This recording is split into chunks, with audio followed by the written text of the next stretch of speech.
Shalom everyone, Ate once again. For today's vlog, pag-aaralan natin ang conjugation ng infinitive to kill. In Hebrew, laharog. Again, pag-aaralan natin kung paano natin ito sasabihin kapag present tense, past tense, and future tense according to the gender.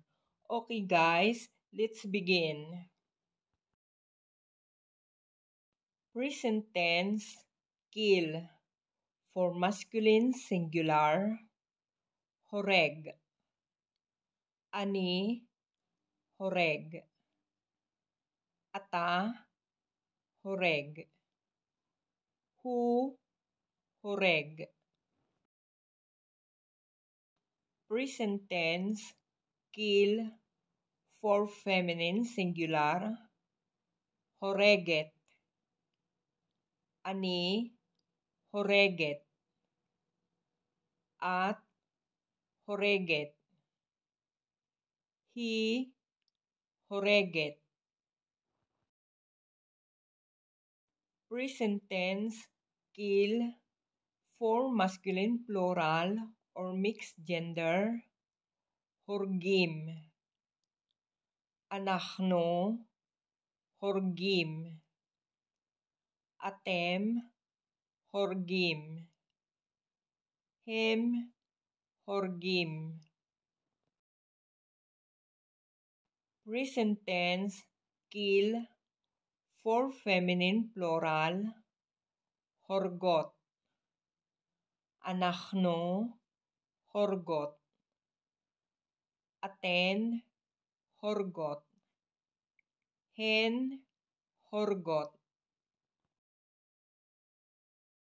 Now, for past tense, killed. Haragti. Haragta. Haragt. Harag. Harga. Haragnu. Haragtem. Haragten. Hargu. Hargu. For future tense, will kill. Ani, eherog. Ata, taharog. At, tahargi. Hu, yaharog. Hi, taharog. Anachnu, naharog. Atem, tahargu. Aten, taharogna. Hem, yahargu. Hen, taharogna. Okay, ito naman ang imperative or ang command ng laharog. Imperative, kill. For masculine singular, harog. Imperative, kill. For feminine singular, hirgi.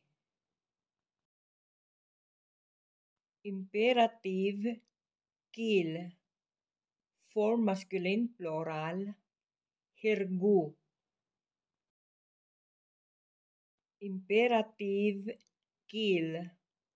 For feminine plural, harogna. Okay guys, this is the end for today's vlog. Enjoy to learn Hebrew, and please don't forget to like, share, comment, and subscribe At sa mga hindi pa po nakasubscribe, please subscribe na at huwag pong kalimutan i-click ang icon bell nang sa ganun lagi kayong ma-notify kapag may bagong upload na videos. Guys, see you on my next vlog. Hamo naman to dali kulkem, dihit raot.